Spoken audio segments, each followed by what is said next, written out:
Hey, what's up, guys? This is Wavy Thoughts and Talks. My name is David, but everyone calls me Wavid. I do a series on my YouTube channel where I interview people with different mental health conditions.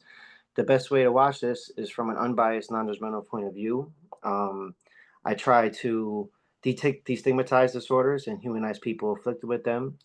Um, with that being said, introduce yourself and tell people what you got going on.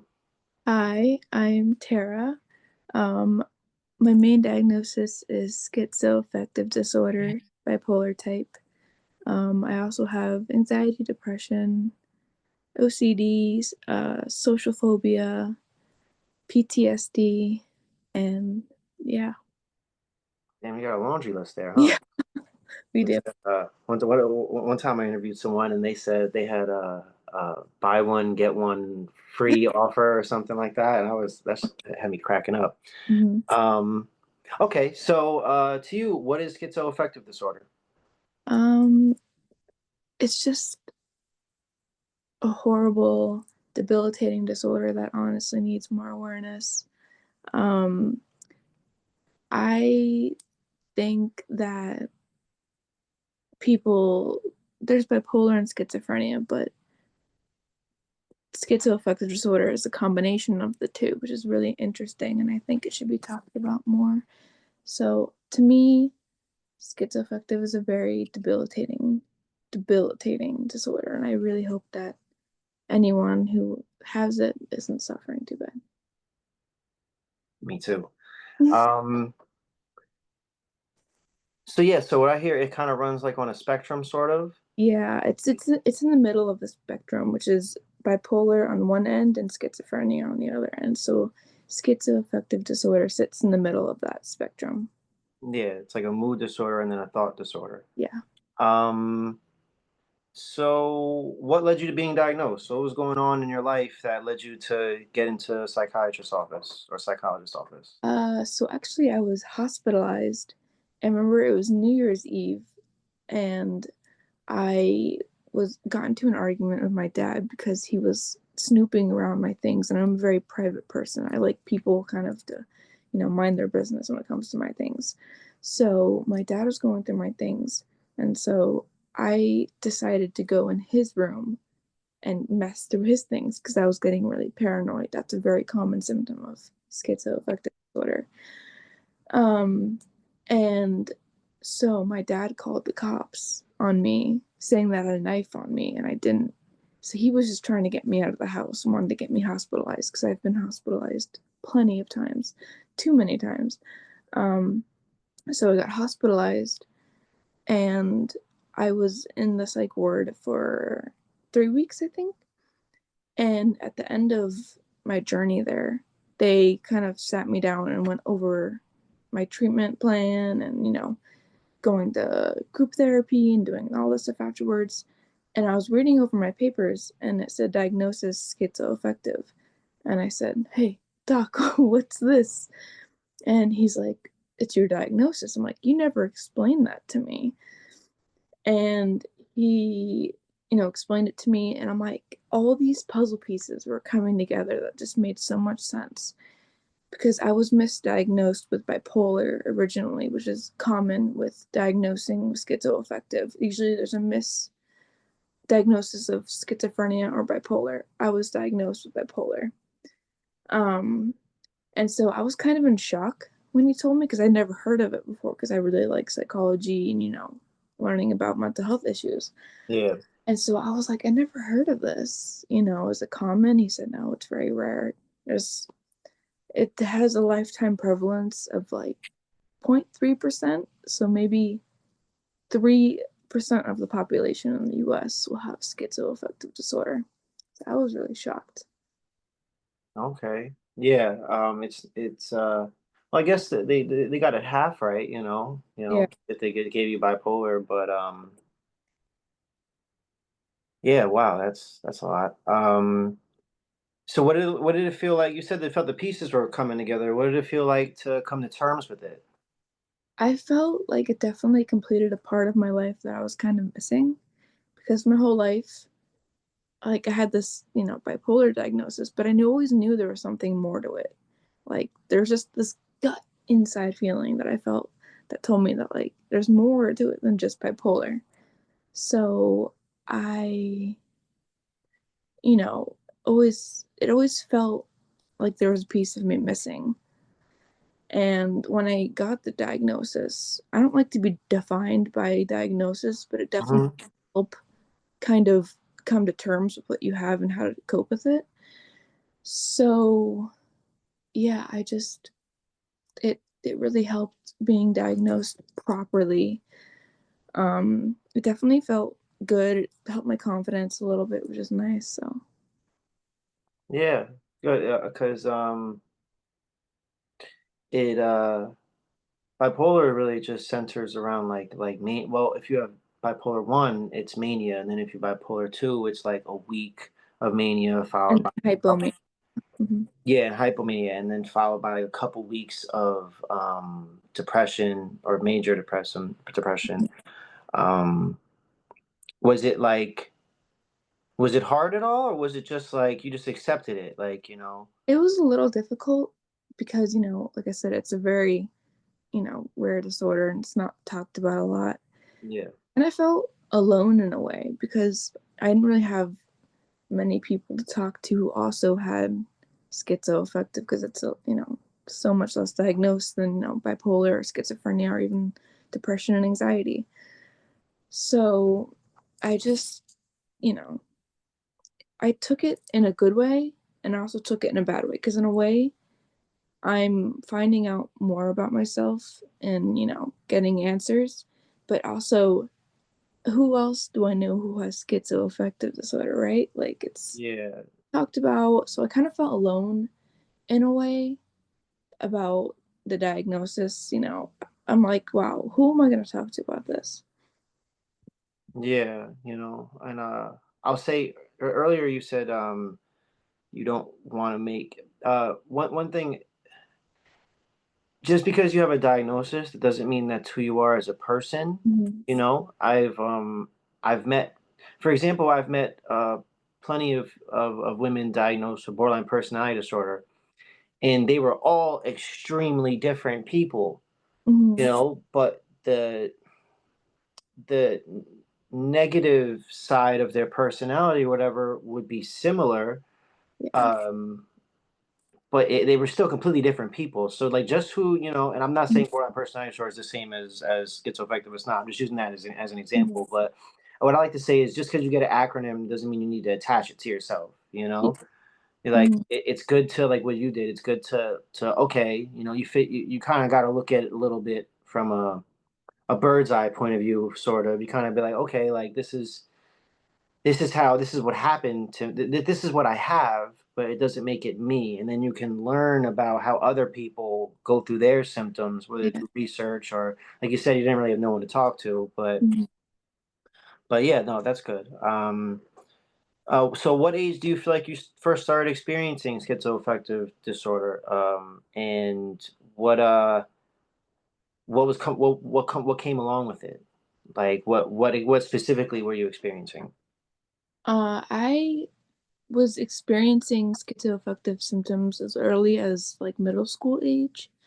I had severe mood swings, not just like you're going through puberty kind of mood swings. Like I had really significant up and down type mood swings. And there would be some days in school I would, show up in my PJs because I didn't want to get out of bed and I felt like my world was falling apart.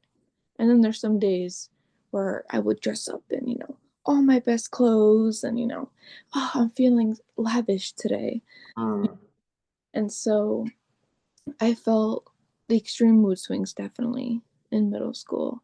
I also experienced a lot of disorganized thinking. I was diagnosed with ADHD at a young age, but this is like all, go from one topic to the next and symptoms like that. I was very paranoid as a kid. I thought everyone was out to get me, you know, people were trying to hurt me and bully me and et cetera, et cetera. And it was a lot, for a young girl going through puberty and also having these mental battles. I couldn't relate to kids, my age because they weren't having symptoms like this, self-sabotaging behaviors, etc. Mm-hmm. So it came with a lot of, you know, weight on my shoulders, especially as a kid, because I didn't understand why I was feeling this way, but I just kind of felt alone, so I just dealt with it by myself. So that was a lot of responsibility for myself. Yeah. No, yeah, that is a lot. Um, Especially the complete polar opposites of one minute extremely depressed and I can't get out of bed. I have major depressive disorder, so I Mhm. get that feeling. The other day I just didn't want to get out of bed for work, and my coworker texted me and she was like, all she said was your car, because I'm saving up for a car, and she like Yeah, true. she Yeah. literally got me out of bed just by those Mhm. two words. She didn't say, oh, think about your car, or what about getting more money. She just said your car, and that was Yeah. it. I was just like hopped in the shower, and got There up. you go. Yeah, but then the next minute, or not the next minute, but shortly after, then you want to get in the best clothes and you feel great, and it's two extremes. Everyone else, yeah.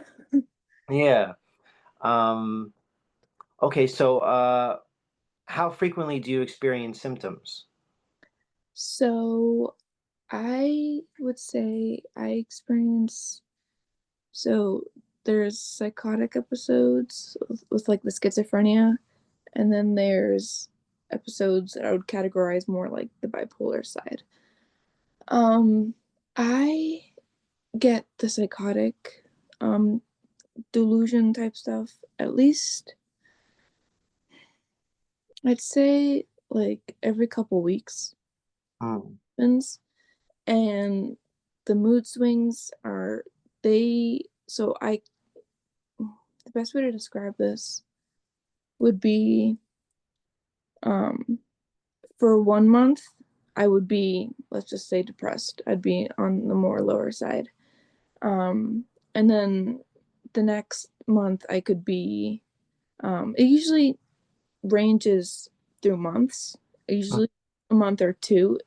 2 months is like the most it'll happen, but it's on a schedule. mm. Mhm. So I usually, for these interviews, I go down the symptom criteria, but it's really, we were talking about it off camera. It's really complicated. So, and I don't want to mislead people. But let's see. For like, because it's schizophrenia and it's bipolar, and you have bipolar one, which is just mania. So, when you're in a manic episode, what does that feel like? The best way I can describe it is drinking like 5 energy drinks, and drinking a bunch of caffeine, and you have this sense of like, I can't describe it. It's like a good high, but it's also kind of annoying because mania can make you do really stupid things sometimes. But I when I experience mania, it's very thrilling. You get very excited and you have a lot of energy and you feel very unstoppable or godlike. Some people get like a god complex. That's a really common symptom of mania. Um, it's it's like you love being manic, but you don't at the same time. It's kind of a little bit of a drag. Um, but I would say I you feel mostly very energetic because it's the highs and then there's the lows, and that's the best way I could describe it. Probably it's just like a really intense, like stimulant high or something. You feel very energized. You run on like 0 to 2 hours of sleep every day, and it's a lot. It's very overwhelming. That's a good word. Hmm. Okay. Yeah, I sometimes, when I try to explain the manic episodes of bipolar, um, to someone who doesn't understand, I'll be like, sometimes it's kind of, well, this is a dramatic example, but it's like someone emptying out, and this is obviously, I guess, maybe like hypomanic, but like someone emptying out their bank account and then taking a ride to Vegas just because they know that they're gonna win big. Yeah, There's no proof that they're gonna win big. There's but they're no, what was that? but they're convinced that they're gonna win. Yeah, exactly. And but there's no evidence of it. There's Yeah. nothing like, I just Nope. know if I take my money right now and go to Vegas, I'm gonna win big. Hmm. And you could take that type of thought process and apply it to other kind of examples, maybe that's even less dramatic. Yeah. Okay. So schizophrenia, well, bipolar and schizophrenia are both extremely stigmatized. Yeah. Um, Schizophrenia is, I won't say it's more stigmatized, but I mean, it possibly.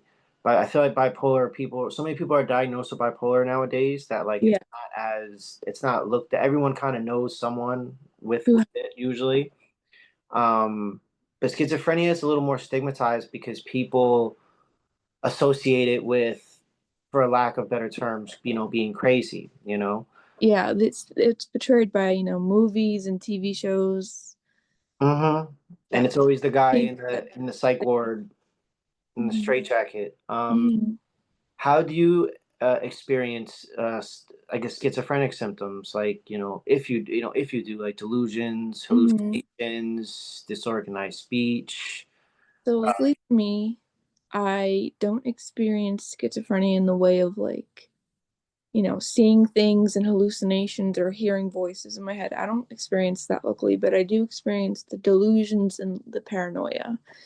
So,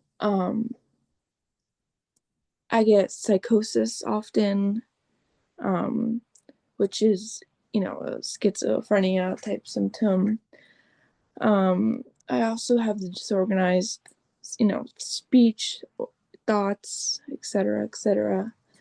Um, yeah, those are the main symptoms that affect me the most. Is, the psychosis and the disorganized thinking. It's very frustrating. Yeah. People, when they think of psychotic, sometimes, lots of times, they use it synonymously or interchangeably with like psychopath, and that's Yeah, not the same thing. no, That's incorrect. To be psychotic or in a state of psychosis is when your body's in reality, but your head isn't. You're physically here, but your head is somewhere else. Um, and this isn't to shame anyone who does, but thank God you don't experience at least the visual auditory hallucinations because that can be really rough. it's horrifying. Yeah, like I hope I hope it never grows to be that because Yeah, sometimes, me because that it can happen. yeah, sometimes like it's like I don't want to say a snowball effect, but as you get older, like sometimes these conditions can get worse, you Yeah, know. progressed more. Yeah. But with the delusions, or for people who don't know what a delusion is, compared to a hallucination. Hallucination is something that you see or hear that isn't there, but a delusion is something that you believe that isn't real. So Hmm. I'm just letting people know because sometimes for years ago I didn't really know what the difference was between the two. Hmm. But what for delusions for you? What do you what's a big delusion that you might suffer from that you might have to snap yourself out of or whatever? So a big delusion that I deal with almost constantly is the government is after me or watching me. They want something to do with me. I'm constantly, when I'm out in public, looking around, making sure, no one's watching me weirdly or suspiciously. Um, and that's the one I feel like it's very common Yeah. for people who have it. Um, so that's probably the one I struggle with the most. And I feel like it's silly, but I'm so passionately believing that, they're after me. It's very annoying. Yeah. It's like Oh man, I want to use an example, but it's not really. It's like being. I don't. It's like being like on a stimulant or something, and Yeah, you've been awake for days. thinking about it, you can't You keep ignore. looking out your window to see if the cops are coming. Like, Yeah, exactly. yeah. But yeah, yeah. Sorry, I'm not laughing at you. I'm thinking about something No, else. no, no, yeah, it's okay. Yeah.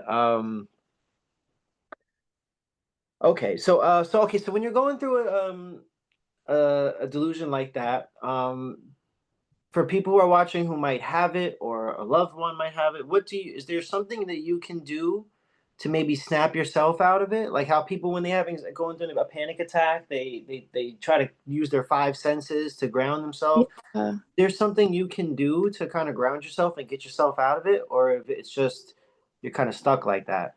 it kind of depends on how like severe I'm really, thinking about it. Sometimes I can snap out of it by just like, pinching myself, kind of doing something to myself to kind of wake myself up or, think, hey, this is real. What I'm thinking is not. So, I usually pinch myself or try to do something interactive to just ground myself and bring myself back to reality. Um, or sometimes I'll put like cold ice on me, right, Okay. and I'll just kind of snap out of it and think, "Oh, this is cold," instead of focusing, "Oh, the police are after me," blah blah blah. Yeah. Okay. So you said you experienced paranoia. How do I say? What does it feel like? And when I say that, I mean like what obviously I'm assuming it's scary for you, but like what does it feel like in the moment to think that people are after you or what are the emotions that you're feeling in that moment? I would best describe this is what I, tell people who aren't well versed in mental health stuff. Um, think of paranoia, like a horror movie, you know, when there's a character, like an evil bad guy or something, and then, the person is worried that they're going to come after them. I kind of describe it like that, just picture you're in a horror movie and Jason Voorhees is coming after you. That's Yeah. to me because it feels like this never ending feeling of, oh, when are they going to come and get me, or why do they want me? Blah blah blah.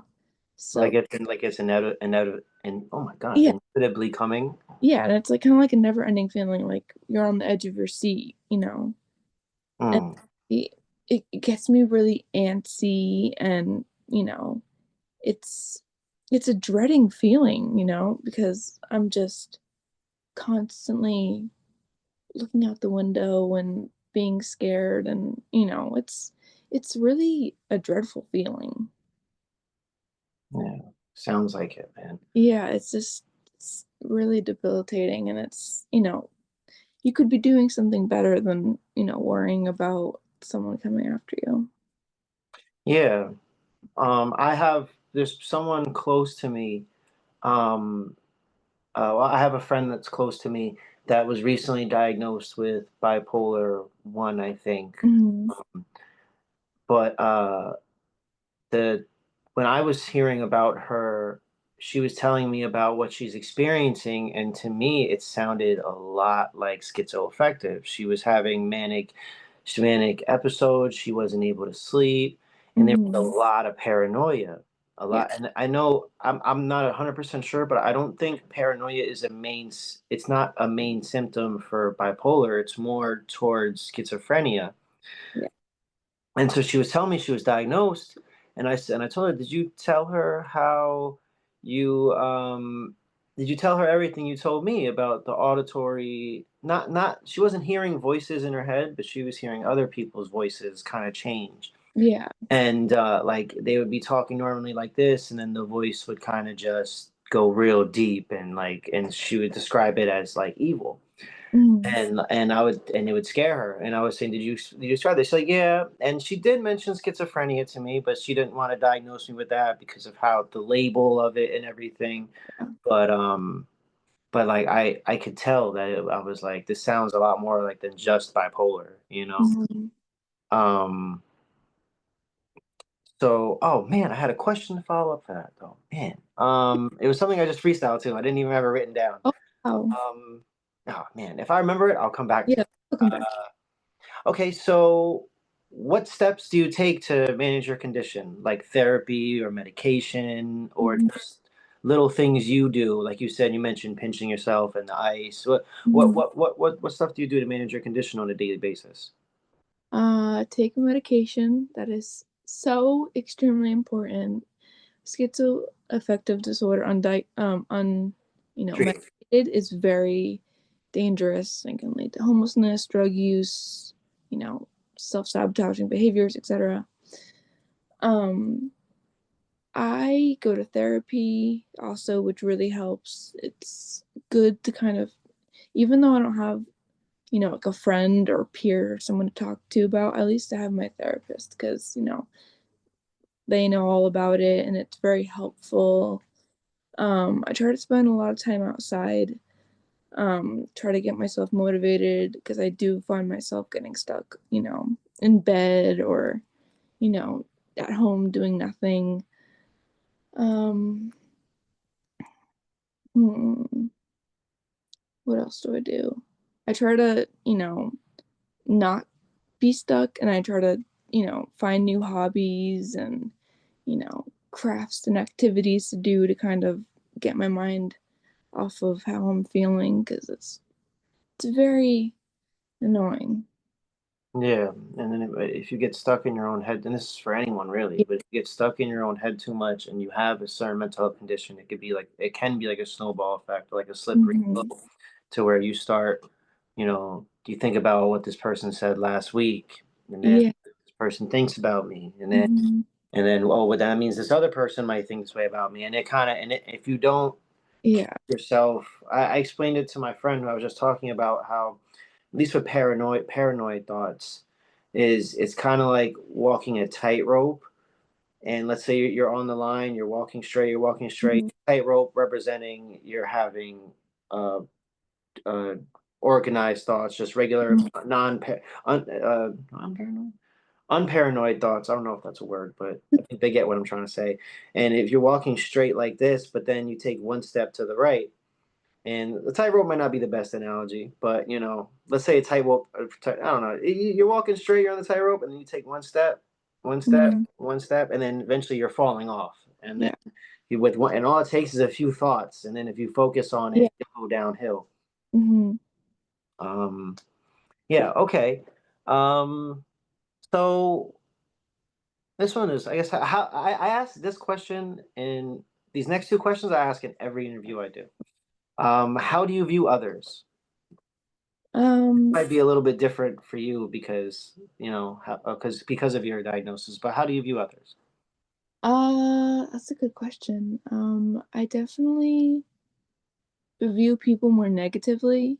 I do have that social phobia diagnosis, so people kind of scare me and I tend to be more introverted and, kind of stay away.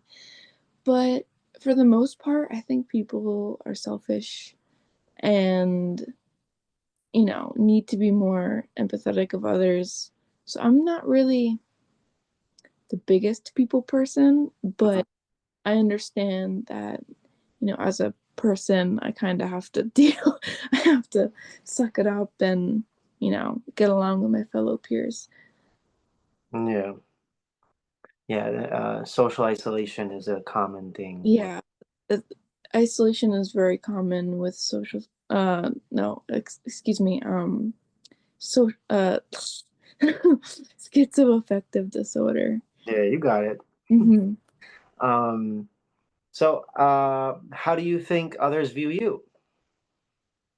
Probably, crazy. I mean, I sometimes will be out with my friends and, psychosis doesn't stop for anyone.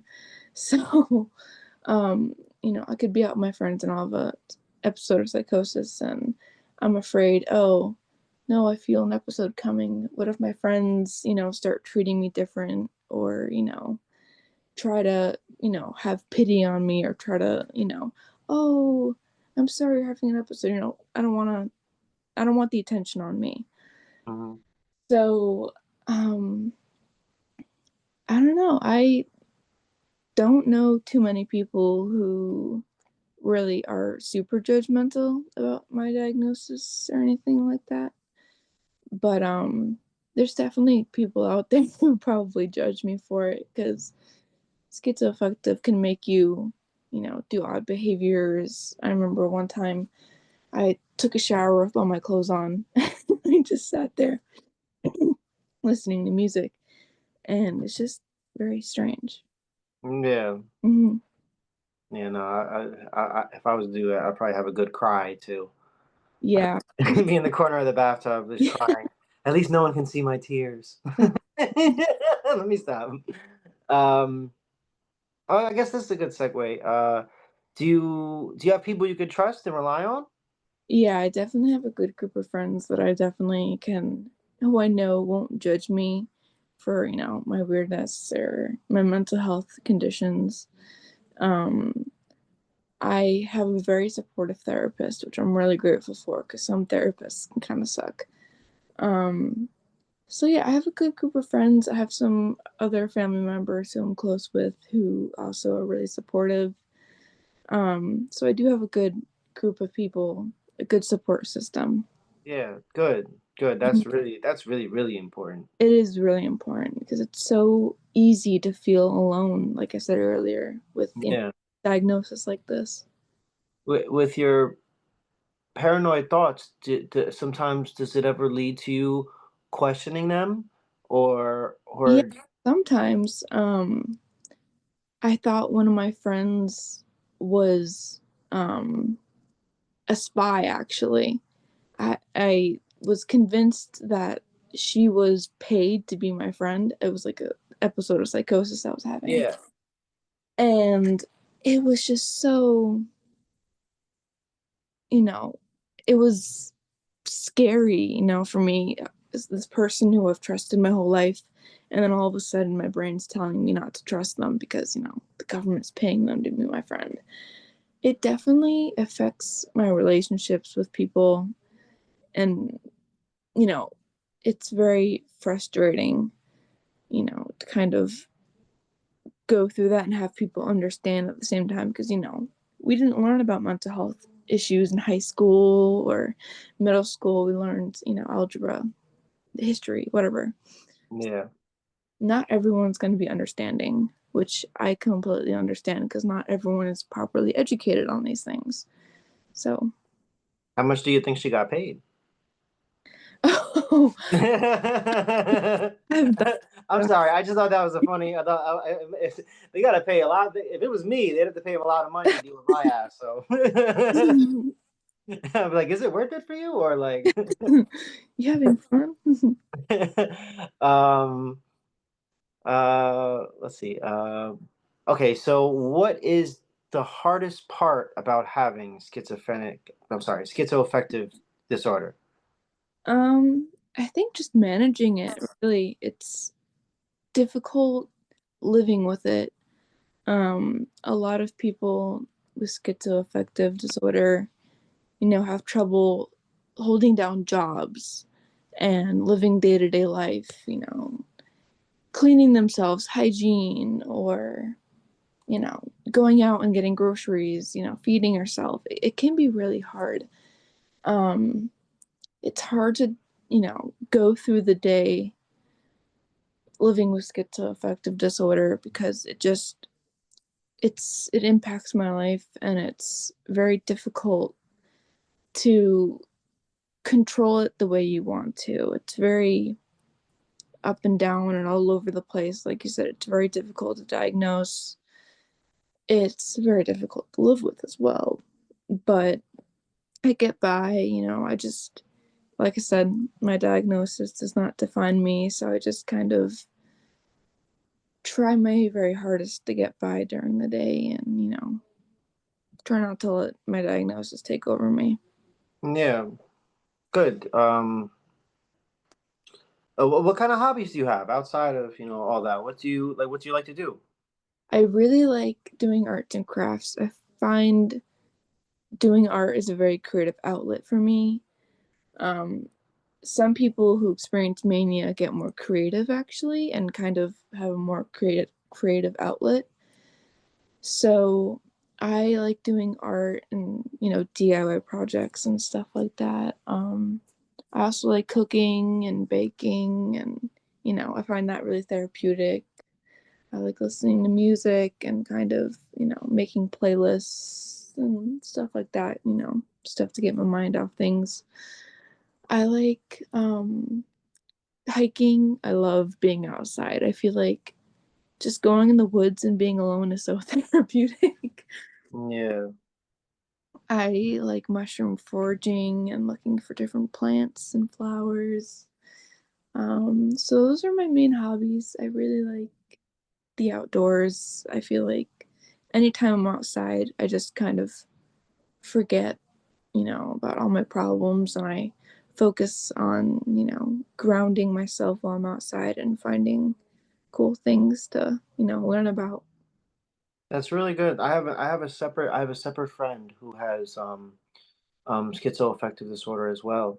Mm-hmm. And ever since I started doing this channel, people are very open with me about. So it turns out this is why I say, I think I said it off camera, but to you before I hit record, but that how in my eyes, lots of people they function. Lots of people they kind of are like on a spectrum of different conditions, whether they recognize it or not. And lots of Yeah. times, I don't mean to project, but I'm just saying they're just lots of them are just undiagnosed, or they're just not open about it. Because when I started this channel, everyone and their mother that I know starts coming out like, yeah, I got this, or Mm-hmm. I really, really, really, really think I got this. And later on, it turns out they went and got checked, and they do. And I mean, we were saying how rare of a condition it is, and it is. But I know four people in my life that have schizoaffective. Because Mm-hmm. one Wow. five now, including you. Yeah. So I have a coworker who has one too. So, Mm-hmm. but I noticed isolation is a big thing. So it's good that you like to get outside Yeah. because I have a friend who she spends most of her time indoors and she really Oh, tries to get out. And I'm not sure if she has schizoaffective with depression type, but either way, I know she spends a lot of time inside. She doesn't come out yeah. much. So it's good that you do that. It's good that, Yeah. I try to push myself, get a little bit out of my comfort zone because, that's really healthy to do, especially with mental health conditions. It's good to push yourself and, you know, be your number one supporter always. hmm Mm-hmm. Definitely, definitely. I tell people this a lot too, especially I'm in recovery for addiction, and I tell people that I tell other people who are in recovery that lots of times we have a tendency to talk negatively about ourselves. Many people do that aren't even addicts, but Mm-hmm. I tell people that the world isn't guaranteed to show you love. If, in fact, most people, not most, but many people out there, a good amount will either hate on you or dislike you or at the very best just feel neutral. The world isn't guaranteed to show you love, so you Mm-hmm. have to be the one to make sure you show yourself love.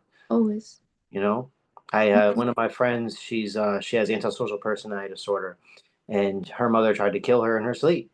Wow. Like her own parents aren't weren't guaranteed to show her love. So Mm-hmm. I used to try to tell her that all the time. Um, but yeah, okay.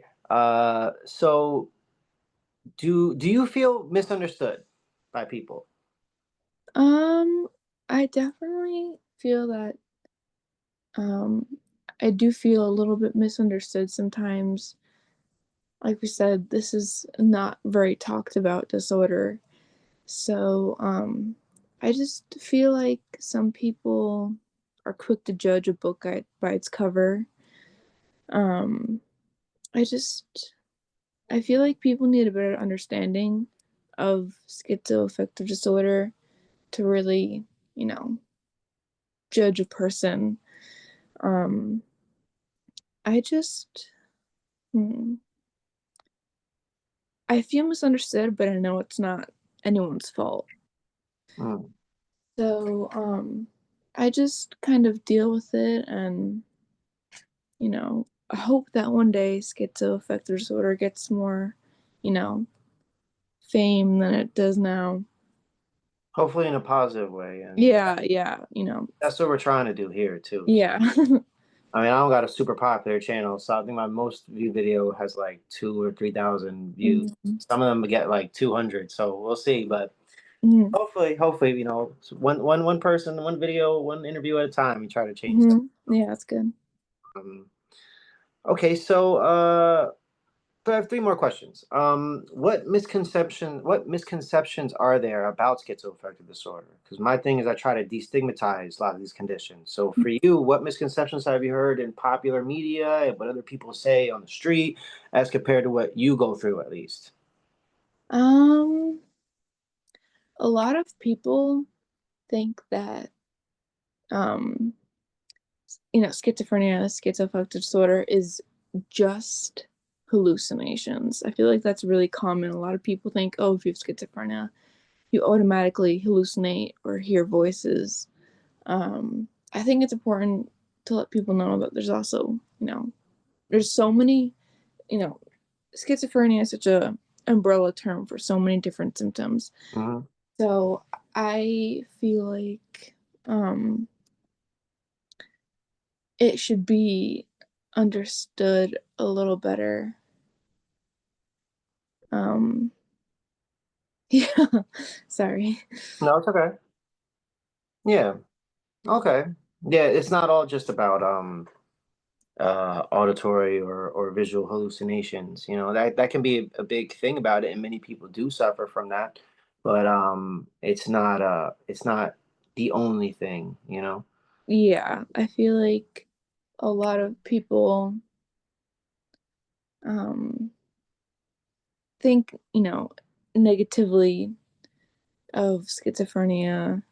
Um, it's not really, you know, people think if you have schizophrenia, you're crazy or you're violent. A lot of people who are not violent, who have schizophrenia and schizoaffective disorder, um, I think that's a very common, stigmatized thing. Is that we're violent or we hurt people or you know no we don't. It's not who we are, and you know it's just very complicated, like you said, disorder. Hmm. So yeah. Yeah, no, and I'll go as far to say is I live in a city called Mount Vernon, and it's right outside the Bronx. It's a pretty tough area to live in, Yeah. and I'm sure the majority of people, the huge majority of people that do violent acts in my city are not schizophrenic. Yeah. So I'm sure there's a one-off here and there, but it's not like not every single, yeah, like you said, not every single person with schizophrenia is violent. Hmm. Um, okay, so what advice would you give to someone who has schizoaffective disorder? Definitely follow through with going to therapy, going to a psychiatrist, getting medicated. That's very important. um Make a schedule for yourself. I find myself, if I have a schedule, like my day planned, and I'm gonna drink water 3 times today or blah blah blah, I find it very helpful to make a schedule and be prepared. you know Go to all your therapy sessions. Yes, you may not want to get out of bed, but you get to vent. Stay close with your friends and family. Try to get people to understand what you're going through, but make it work. Yeah. Okay. And for my last question is, what advice would you give to someone who has a loved one with schizoaffective disorder? My best advice would be patient. It's hard enough to deal with it on your own, but having people help you is so supportive and encouraging. You may want to push away your friends and family, but you need to be keeping them close to you. um I also think, don't be judgmental. you know they're your loved one. They're going through something really scary and, traumatic and confusing. So, always support them. Don't let them think they're a burden, or, you know, always remind them to do good and, stay positive. I think, having support system is so extremely important, with having this disorder. It's like, I said I felt very alone when I first got diagnosed with it. Um, so yeah, just be supportive and understanding, and, you know, don't, take things lightly, and just always be there for them. I like that. Mm-hmm. And I those last two questions I ask in almost every interview, and that's Mm-hmm. and when it comes to asking a loved one what they, what advice you would give a loved one, people almost always say the same thing. It's Mm-hmm. patience. Almost every single person, patience and understanding. Those are like the two like things that is probably the most common thing that is said. Yeah. Oh, all right. Um, well, thank you. I really appreciate you for your time. And just stay on for 1 second. I'm about to end hit the record button.